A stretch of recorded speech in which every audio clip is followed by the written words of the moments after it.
临时提前PowerPoint样子。对啊。而且他那个一天就一班而已啊，他怎么可能就是说后面又有一班，前面有一班，不可能的。所以他一定是，例如说他在香港或者是在那个泰国的。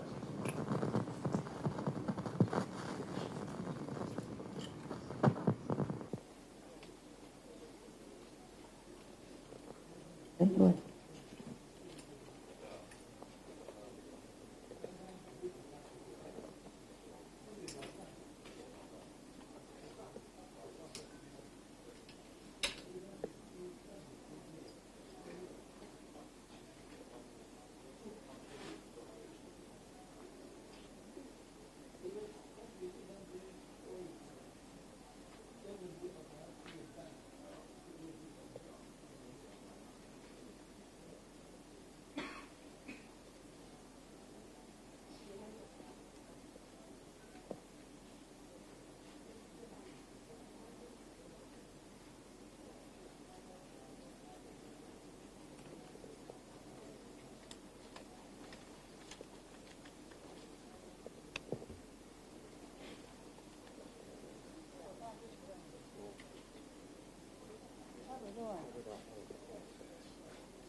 It is once.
Hello, everybody. Here we go.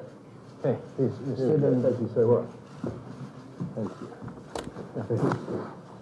Good afternoon. So thank you all for waiting. Today we are very glad that Prime Minister Boris Johnson would like to take some time in his very busy schedule to meet with the press. So we'll go right straight into the questions. Please raise your hand so that I can see you and identify yourself. In order to save the time, that I collect several questions together for the Prime Minister to answer. Thank you. Yeah. Thank you. Yes. So okay. Take as many as you like. Okay. And we've been advised that due to Prime Minister Johnson, he's been scheduled. He needs to leave at 3:50. So any time that after 3:50, we have to conclude it. So right now, raise a question. Raise your hand so that I can identify yourself. Okay. First few. 1, 2, 3, 4, 5. Okay. In this order. Yeah. Hello, Prime Minister. Hello. And here. Please This stand is up. a question from Masa Television. And you have Din Tai Fung last night, and I read you're quite curious about Taiwan cuisine and any other dishes you are looking forward to trying in Taiwan. Okay. Next thank one. you, right. Next one. No, next one, please. Yeah. Hi, Mr. Johnson. I am Yuli from EBC News. You were referred as a British Trump. You were with... Is this the BBC? No, EBC is from Taiwan. Oh, sorry. Yeah, hi, no, it's Right, okay. right. So, and you were mistaken as Trump as well once in the street, on the street of New York. No. So, you must know him better than we do. So, Yeah. two questions. One question, please. Oh, sorry. Okay, one question. Well, do it. So, besides hairstyle, what do you think you and Trump in common? And on his second term, what do you observe the difference on him? Okay, then the third one. Yeah. Besides her. Hi, Prime Minister. Allegra Mendelsohn, The Telegraph. Prime Minister Starmer recently said that the UK might be recognizing Palestine in September. Given that, do you think we could ever see the UK recognize Taiwan? Okay, now the next one, please. Yeah. Hi, Mr. Johnson. I'm a journalist from MNews TV in Taiwan. So I have a question that is, you mentioned that you gave up the idea of UK government trying to compete with Taiwan's in terms of that. So, but now President Trump now hoped TSMC to invest more and build a new semi-supply chain there. Is that a smart strategy to boost semi-industry overseas? Thank you. Okay, and that'll be the end of the first round. Okay. Hello, my name is Jan. I'm here freelance for the British Times newspaper. For the what? The Times. The Times. Great. You mentioned in your speech this morning the British policy of strategic ambiguity. I wanted to ask on two fronts, given your strong support for Ukraine and the fact perhaps that the lack of strategic clarity in terms of the backup behind Ukraine is what led to Russia's invasion of that country, and also given the fact that the American administration, Biden administration in the past has signaled that they would be willing to come to Taiwan's aid, whether given China's rising threats towards Taiwan, it's time perhaps for reconsidering of that British policy of strategic ambiguity, and whether, given that you are now no longer in office, you're able to speak more clearly about this topic. Okay, yeah, great. Well, what a bunch of great questions. Thank you very much. So first of all, on my things I eat, I think that was a question about Din Tai Fung. Din Tai Fung. I sampled a wide variety of dumplings and a very dense kind of suety, doughy sort of snowball type object, which was absolutely delicious, and described it very, very. The thing I want to eat. The question was, what do I want to try? I think the answer is the pineapple cake. I've been given a box of pineapple cake. Does that make sense? I'm going to take a box of pineapple cake home to my home. Look, differences or similarities between me and any other politician, I leave it entirely to you. With your superior gift, imagination, adjectives to come up with. I think the differences between Trump 45 and Trump 47. Look, I think that clearly this is an administration that is in America that is very focused on dancing with people that brung them and delivering on their manifesto. I think that there's a huge focus on actually doing what they said they were going to do. And one of those horrifying things is that people find it's shocking, but what Donald Trump is trying to do in tackling illegal immigration and doing his tariff policy is actually what he said he was going to do. So I think I'd say that was a distinction. Allegra Mendelsohn asked a question about Taiwan, recognition of Taiwan compared to Palestine, and there clearly is there's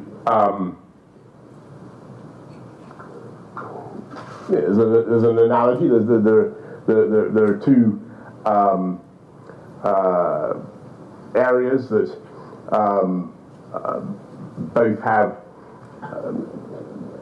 claims, one kind or other. I would say actually that the claim of Taiwan under the Montevideo Convention of 1933, the claim of Taiwan to be recognized by the British state is far more robust, because they actually have a recognized government, and they actually have boundaries that they control. They actually have a proper democratic system. None of which you could say about, with all due respect, none of which you could say about Palestine, least of all those parts that are currently governed by Hamas, right? So there's clearly a distinction there. But, as I said this morning, it's obvious from all my conversations here that is not where the people of Taiwan are. And they don't actively seek to change unilaterally the status quo by getting recognition as an independent country. They're not asking for that. They're not even asking for that, right? They're asking for something much, much more modest. All they're asking for is the right to be left in peace as a free, democratic country, and not bullied or coerced, and not threatened with the imposition of rule by the Chinese Communist Party. That's all they're asking for, and not threatened with violence, by the way. So I would say that the claims of Taiwan, the actual, under the terms of normal conventions on recognition of states, the claims of Taiwan are far more robust, but the ambitions and requests of the people of Taiwan are extremely modest, and I think that needs also to be respected. And you asked, I think, about, somebody asked a question about semiconductors. Is that right? And what's happening with the US setting up a semiconductor fab in the United States? So Trump setting up a semiconductor. Is somebody else there? Yeah. I think that's right. Look, as I said this morning, when I became Prime Minister in 2019, I was acutely conscious of this imperative for the UK to try to catch up in what was obviously the crucial industrial component of the 21st century, these really amazing semiconductors, these microprocessors.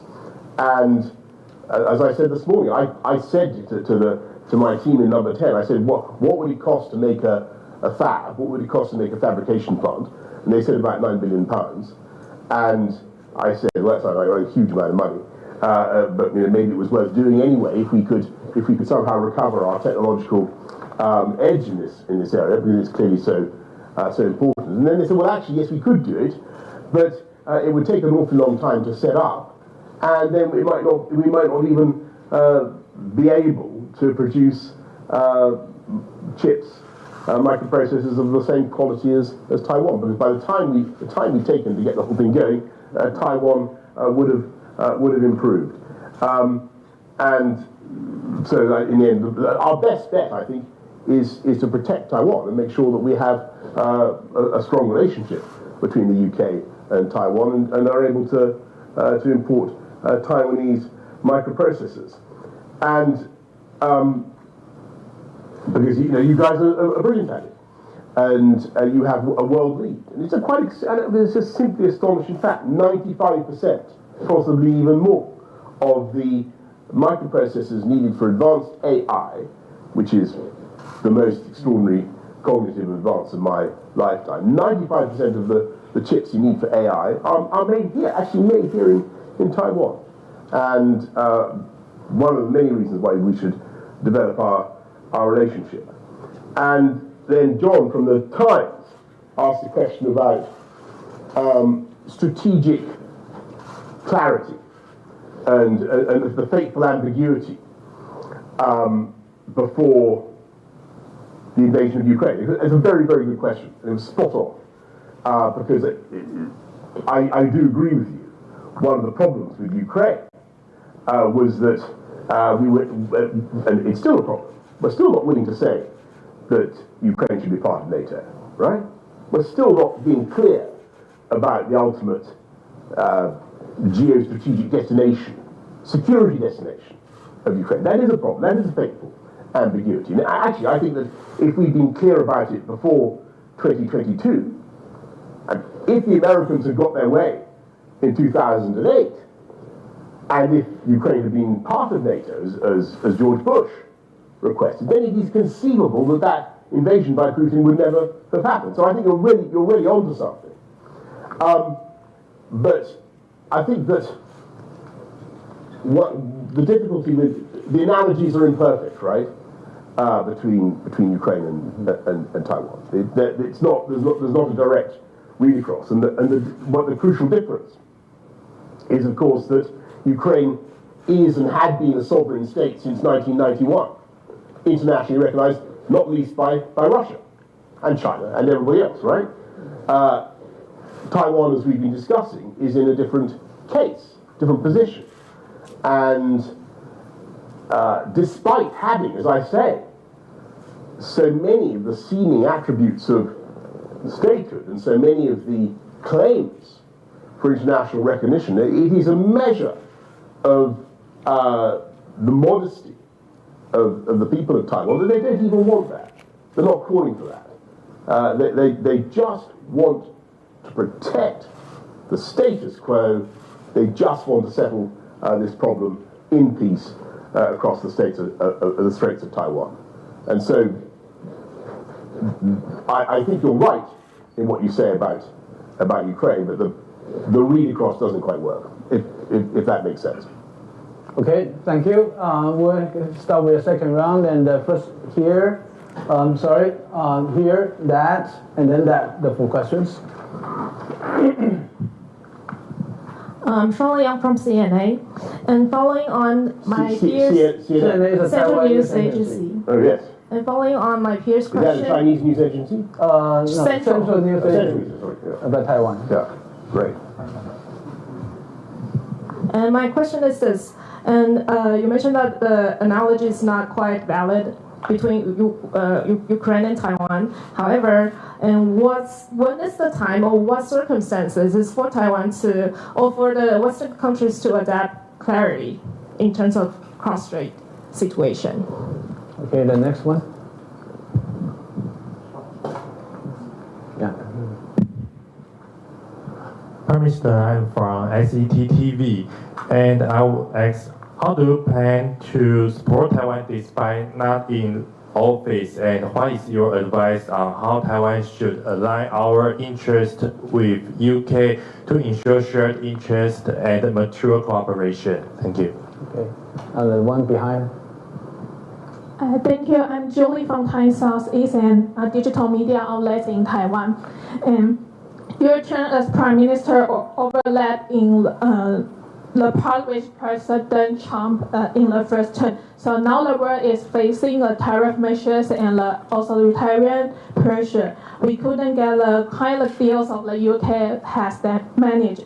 And let's hope that President Trump might offer clear support on Indo-Pacific security. So do you have any advice for how the Taiwanese government can engage or communicate or negotiate with him in the future? And is there any way you can might be able to help us? Thank you. Thank you. And then here's the last one. Yeah. I'm so happy to see you. I'm Bill Lemers now. And there, I'm the journalist from the Next TV. And the question is, Taiwanese reciprocal tariffs on the US is currently 20%. Are there any suggestions or negotiative tips you can share with Taiwan? Thank you. What's tariff? The tariff. General tariff we're at 20%, and UK is about 10%. Yeah. Wow. Okay. So Central News Agency question about, back to this analogy. Look, I think, as I've tried to say, I think that you've got to be careful not to press it too far. But there is clearly one point of comparison which is very, very important. Because at the moment, officially, from Beijing, we are being told that Taiwan could be unified with communist China by force. Right? I think that's the express doctrine. And I think that we really need to pause and think what that could involve, because when you change the constitutional position unilaterally by force, which is what Putin tried to do in February 2022, you set off a chain of events that you cannot control. And that would be my message to everybody. Trying to use force in situations like this can lead to utter disaster, not just for the world, but for you too. You're firing, as I said earlier, a Sarajevo pistol, and you don't know where it's going to end. And in that sense, I think there is a clear analogy between the two situations. And look on what the UK and Taiwan should be doing together. We're two islands, island peoples, sharing the same geostrategic perspectives. Neither of us want to see a change in the balance of power in this part of the Asia-Pacific region. Neither of us want to see a change in the composition of the first island chain. Certainly not. Nor does the United States, by the way, in my view. We share economic ambitions, and I think we should do more. I was thrilled to see that we don't have diplomatic relations, formally so called, but we have an office, and it's very busy, and things are picking up, and there is more and more work being done, and the volume of trade both ways is actually growing, which is a great thing. And as I said, I was thrilled to be. I'm going to get it wrong again. Din Tai Fung. I was thrilled to be Din Tai Fung, where they had this unimaginable variety of dumplings. Because I remembered that the guy who was there was somebody I'd actually met in London when I opened the first Din Tai Fung in London. And there are now several. So I see strengthened economic partnership.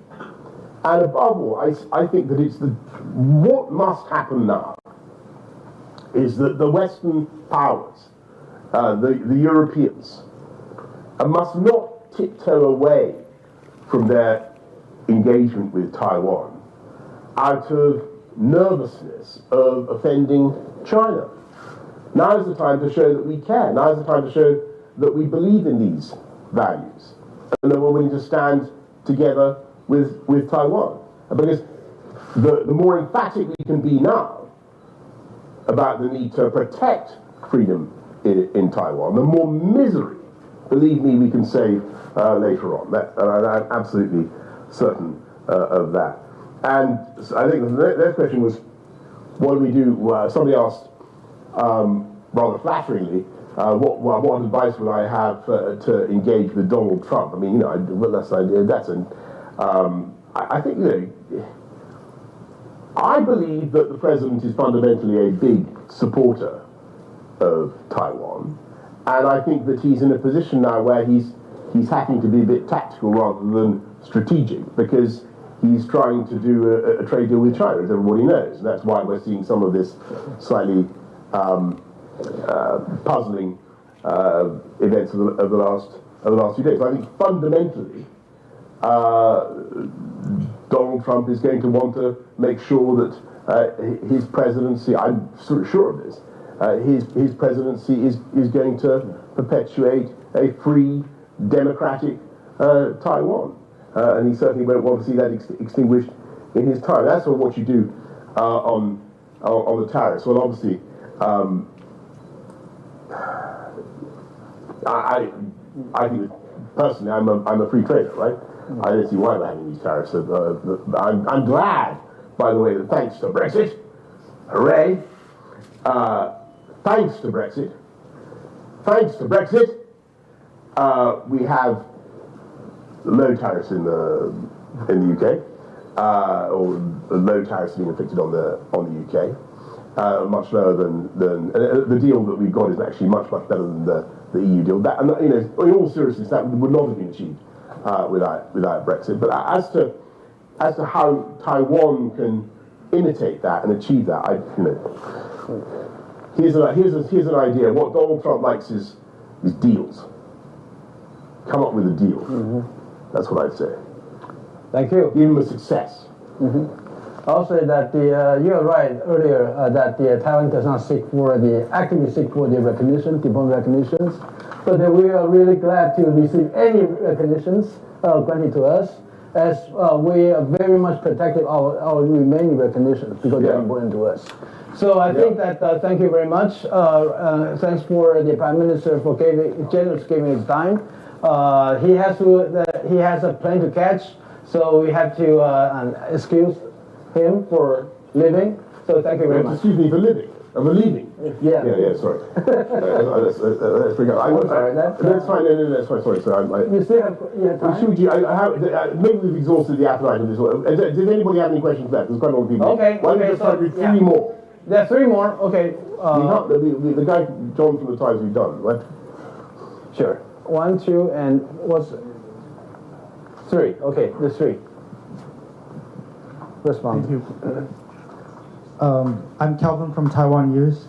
And do you see room for post-Brexit UK and EU coordination on Taiwan-related issues such as trade diversification or supply chain resilience? Yes. I can answer that very briefly. Yes, I think, and I think that the EU is showing signs of really being much more muscular and engaged on Taiwan than it has been. I think it's a great sign. Okay, the next one.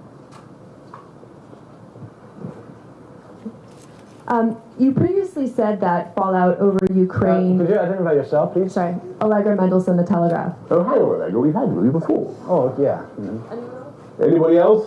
I think this. Anyone who did not ask question? Okay. Yes. Mr. Johnson, my name is Walter Liu for Business Today, a major business publication in Taiwan. My question is, after the recent NATO summit, major European countries, like including UK, France, Germany, are preparing to burden more of the EU collective defense demand. But I think should any contingencies take place in this part of the world, it should be logical that European countries are unlikely to do anything about it militarily. So in that case, how we in Taiwan should look at the Carrier Strike Force 25 underway, or the AKA Operation High Mast of the Royal Navy now in East Asia. Thank you. Thank you. I'll just answer that, and then let's knock this on the head. So I think it's very, very important that everybody in NATO, and that includes almost everybody in the EU, except Ireland, I think.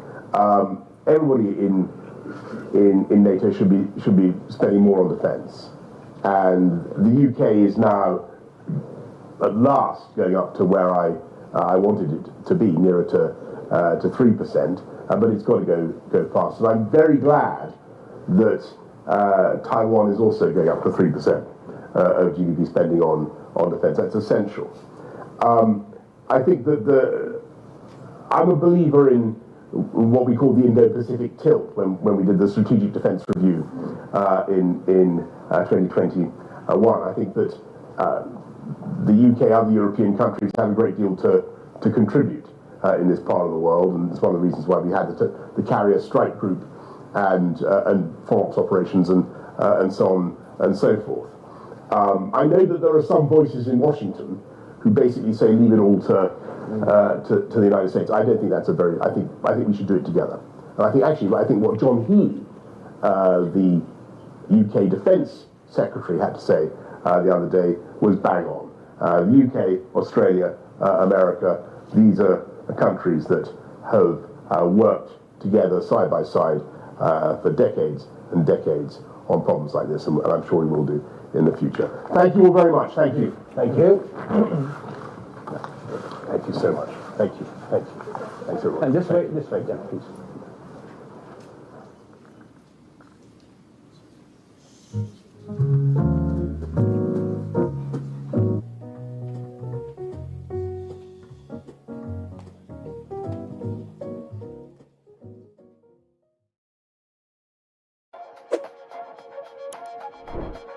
万订阅大突破，台视新闻 TTVNews 感谢有你，重要直播随时掌握，时事新闻不漏接，一刀未剪，新闻看得更完整，国际重大事件 ，catch 时事最新脉动，按赞订阅，开启小铃铛。